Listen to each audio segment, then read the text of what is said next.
God doesn't just want us to show up for church on Sunday mornings. He wants us to be a committed follower of Jesus, a light to the world every day of the week. I've been in the book of Luke the last few weeks, today in chapter 9. And at the end of this chapter, Jesus uses three men to show us what he expects of us as his disciples. Today, we're talking about the first man. When Jesus calls him to be his disciple, he quickly says, "I'll follow you wherever you go," in verse 57. But what is Jesus' response?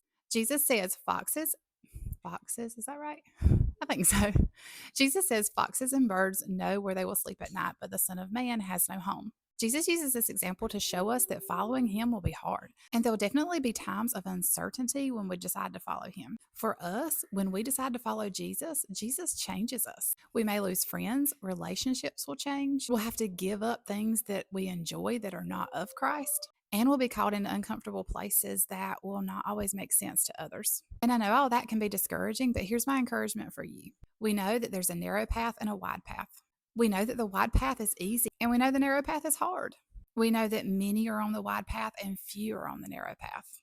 But we also know the inheritance and the reward that is waiting for us at the end of the narrow path versus the death and destruction that is at the end of the wide path. God never promises us that following Jesus will be easy, but he does promise us that it's worth it. So, friend, hang in there and remain faithful.